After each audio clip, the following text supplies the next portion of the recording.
한 선비가 일 때문에 영변에 가서 몇 달을 머물게 되었다. 그때 이웃에 옥매라는 늙은 기생이 살면서 수시로 선비의 거처에 찾아와 노래도 들려주고 이야기도 해주며 집을 떠나 사는 선비의 적적함을 달래주었다. 하루는 기생 옥매가 이런 이야기를 들려주었다. 소인의 나이 지금 70이지만 머리가 새어 성성해진 것은 40살 이전이랍니다. 이는 소인만 그런 것이 아니고 기생들은 모두 그러하답니다. 이에 선비는 그 까닭을 물으니 기생은 이렇게 대답했다. 대체로 기생이 남자를 따르는 데에는 여러 가지 이유가 있습니다. 재물을 탐해서 따르는 경우도 있고 욕정에 빠져서 따르는 경우도 있지요. 그 풍채에 반해서 따르기도 하고 인정에 이끌려서 따르기도 한답니다. 또 그 사람을 매우 싫어하지만 위압에 굴복하여 따르기도 하고 우연히 만나 따르기도 합니다. 이렇게 여러 가지 조건에 의해 남자를 따르지만 함께 지내는 동안 자연히 정이 들어 떠나기가 어려워지게 되는 것이지요. 그러나 남자들은 기생을 영원히 데리고 있지 못하고 임기를 마치면 이별을 하지 않을 수 없게 된답니다. 그리하여 남자들이 이별의 노래 한 곡조로 손을 흔들고 떠나갈 때 기생들은 정말로 참기 어려운 단장의 쓰라림을 겪지 않을 수 없지요. 그러고 돌아와 울면서 세월을 보내다가 또 다른 남자를 만나 같은 일을 되풀이하게 되니 목석이 아닌 사람으로서 어찌 빨리 늙지 않겠습니까? 이에 선비는 기생이 남자와 다르다는 것이 꼭 이익을 쫓고 재물을 탐해서가 아니라는 것을 알고 늙은 기생 옥매를 위로했더라 한다.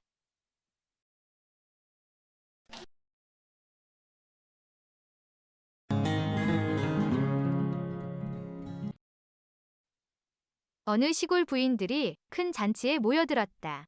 마침 젊은 부인이 각기 술잔을 들어 노인에게 올리는 차례였다.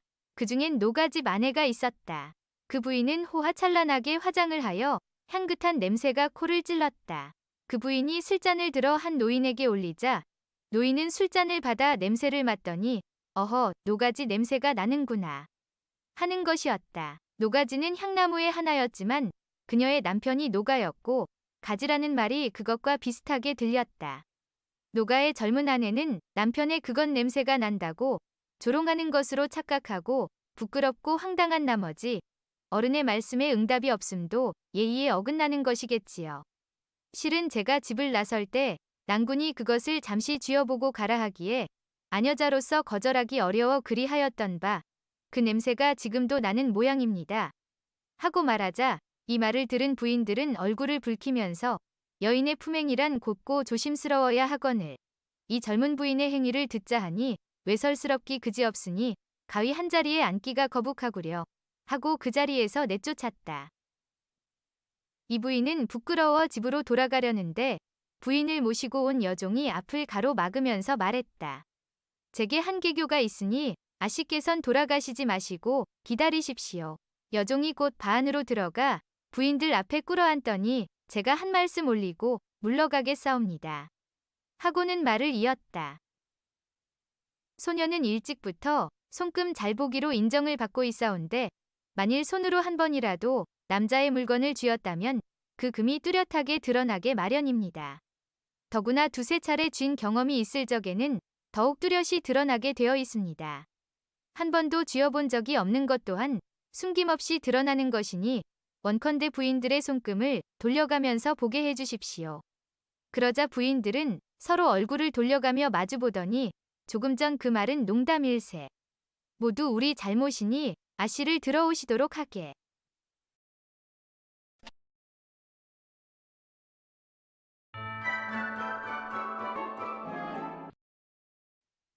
전라도 남원 고을에 계양이라는 퇴기가 있었다.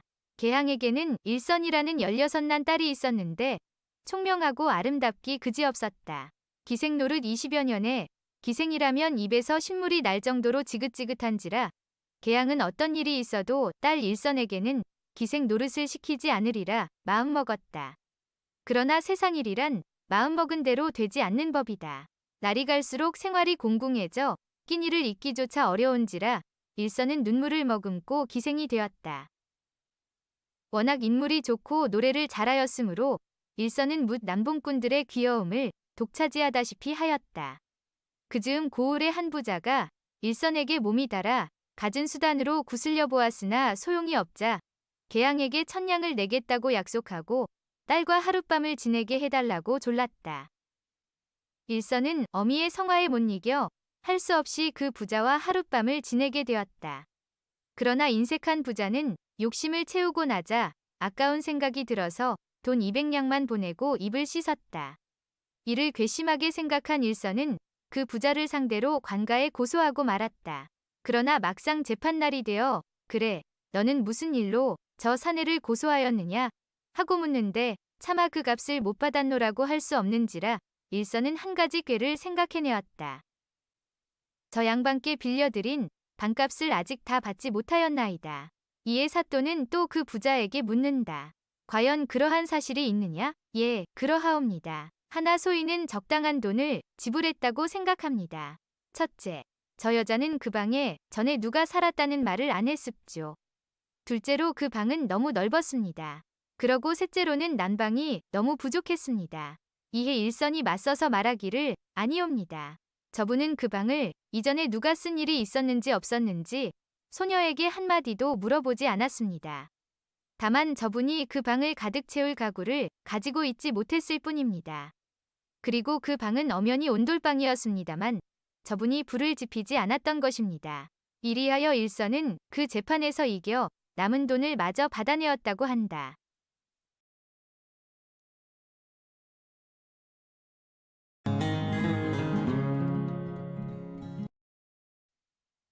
부부가 봄날 대낮에 안방에서 방사를 질탕하게 치르고 있었는데 운우가 한창 무르익을 즈음 계집종이 창 앞에 이르러 물었다.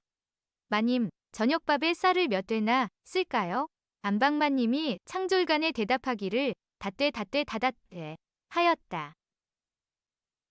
마님의 대답을 들은 계집종은 서말 닷되에 밥을 지었다. 나중에 이를 본 마님이 밥을 많이 지었다고 책망하자 계집종이 대꾸하였다. 닷되는 한 말이 아닙니까? 그리고 다닷되는 25되이니 두말 닷되가 아닙니까? 이에 마님이 웃으면서 말하기를 너는 어찌 말귀를 잘 짐작하여 듣지 못하는 것이냐? 내가 그때는 인사불성이었느니라 하더란다.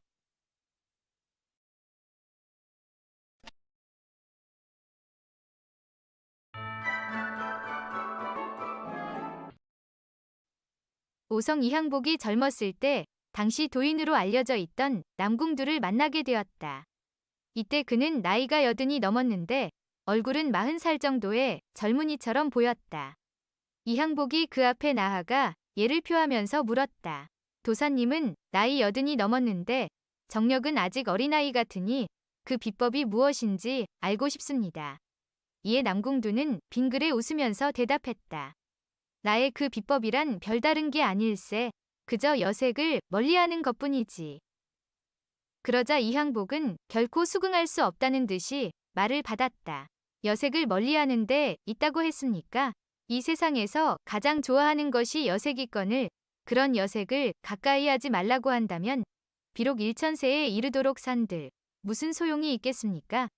아무런 이익도 없는 일이지요. 이항복의 말에 그는 웃으면서 천천히 입을 열었다. 지금 그대가 한 말은 너무 지나친 면이 있다네. 그리고는 더 이상 대꾸하려 들지 않았다. 이에 이항복은 농담처럼 다음과 같은 설명을 덧붙였다.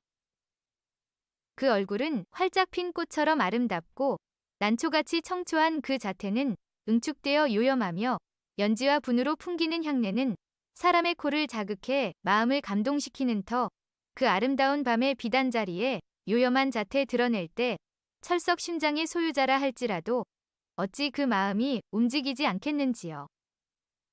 이와 같은 이항복의 능란한 표현에 남궁두는 빙긋 웃으면서 말했다. 그대가 말하는 그 아름다움이란 것이 바로 염라대왕의 사자라는 사실을 왜 모르는고? 이렇게 그는 염라대왕의 사자라는 말 한마디로 간단하게 부정해버리는 것이었다. 그러자 이항복은 이렇게 대꾸했다.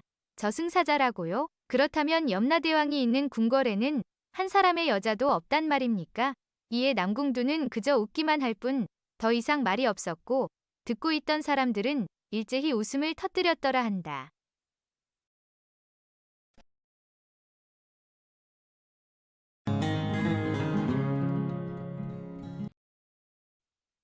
어느 고을에 경상사라는 자가 있었는데 둘째 딸이 홍기가 되자 이웃 고을에 임씨의 아들을 맞아들여 사위로 삼았다. 혼인 첫날 밤부터 신랑이 배꼽 아래에 종기가 나서 합판을 하지 못했는데 사흘이 지난 후 경상사가 가만히 딸에게 물었다. 내 낭군이 부부 합판의 일을 알고 있더냐?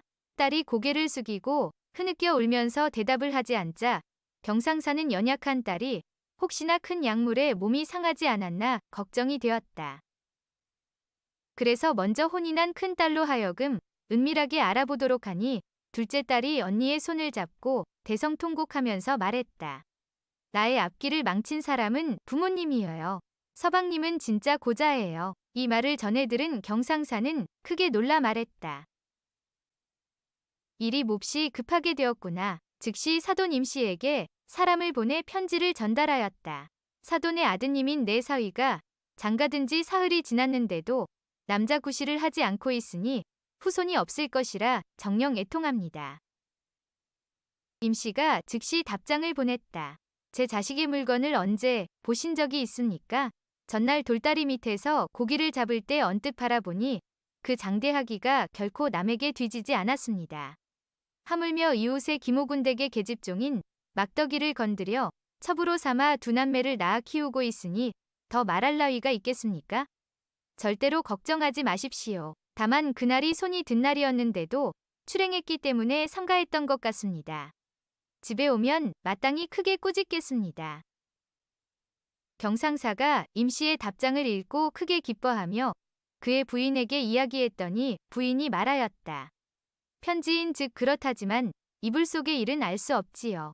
그 집에서 아들을 위해 숨기는 것인지 어찌 알겠습니까? 경상사도 역시 그럴 수 있겠다 생각하여 맞사위인 우서방에게 사연을 말하니 우서방이 눈을 부릅뜨고 팔을 걷어붙이며 이렇게 말했다. 이런 일이야 어려울 게 없지요. 제가 당장 시험하여 보겠습니다. 임서방은 본댁에 갔다가 며칠 만에 돌아왔는데 우서방이 대문 곁에서 숨을 죽인 채 임서방이 들어오는 것을 가만히 엿보고 있다가 졸지에 달려들어 그의 허리춤을 풀고 바지를 내린 채 서둘러 약물을 잡아보니 과연 장대한지라 장인 경상사에게 달려갔다. 장인어른, 장모님, 처제가 복이 있습니다. 임서방의 물건이 참으로 돈독합니다. 그리고는 주먹 쥔 팔을 뻗어 보이며 약물의 모습을 신이 나서 설명하였다. 그날 저녁이 되자 경상사는 둘째 딸이 있는 방이 창문에 구멍을 내고 방안을 엿보았다. 마침 임서방은 배꼽 아래 종기도 다 나았고 또 집에서 부친의 꾸지람도 들었는지라 기쁨과 분함이 교차하여 웅장한 운우의 행방을 해보였다. 바야흐로 딸 부부의 운우가 무르익자 경상사는 안채에 달려가 부인을 불러 황급하게 한다는 말이 거꾸로 외쳤다. 부인, 어서 등잔에 술 따르고 탕관에 불을 붙이시오. 지금 임서방이 이를 매우 웅장하게 치르고 있소. 보고 있자니 갈증에 목이 타오. 시렁이 광주리 속에 있는 홍시를 어서 빨리 꺼내주오. 부인이 기뻐 날뛰며 말했다. 복이 또다 내 딸이여. 복이 또다 내 딸이여. 하였더라 한다.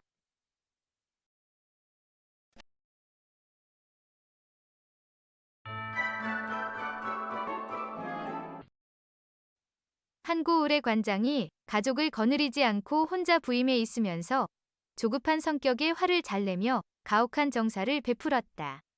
그러는 중에도 특히 아전들과 관노들을 못살게 들볶으니 관아에서는 원망이 자자했다. 하루는 아전 하나가 관아의 사람들을 모아놓고 이렇게 말했다. 네, 저 관장을 쫓아낼 계책을 꾸밀 것이요. 옛날 경서에 따르면 가혹한 정치는 맹호보다도 무섭다고 했소. 이렇게 계책을 꾸미다 발각되면 죽게 될 것이나 이대로 가만히 있어도 관장의 매를 맞고 결국은 죽게 될 것이요. 어차피 죽을 바에야 차라리 계책이라도 꾸미겠다는 말이니 모두들 내 계책에 호응해 주시오. 그리고는 통인을 불러 관장이 혼자 있는 때를 봐서 있는 힘껏 뺨을 때리고 오라고 시켰다. 어느 날 아침에 통인이 혼자 앉아 있는 관장의 앞으로 달려가서 그의 뺨을 힘껏 내리치고 나오니 관장은 크게 화가 나서 미친 듯이 소리를 질러대는 것이었다. 저놈 잡아라. 무엇을 하고 있느냐? 어서 저 놈을 잡으라니까. 이렇게 고래고래 소리를 지르는데 관노며 아전들은 그저 싱글싱글 웃기만 하고 아무도 명령을 받들지 않았다. 이에 성질 급한 관장은 소리를 지르다가 스스로 화가 받쳐 뒹굴기도 하고 미친 사람처럼 오락가락하면서 소란을 피우는 것이었다. 그 모습을 한참 동안 보고 있던 관아 사람들은 마침내 관장이 미친병에 걸렸으니 교체해달라고 가명에 상신했다. 이에 감사가 사람을 보내 사실을 확인한 결과 정말로 관장이 미쳤다는 보고를 해오는 것이었다. 그리하여 관장을 교체해달라고 조정에 상신했고 결국 이 관장은 교체되어 한양으로 올라갔다. 집에 돌아온 관장은 치밀어 오르는 화를 진정하지 못해 병을 앓다가 마침내 세상을 떠나고 말았다.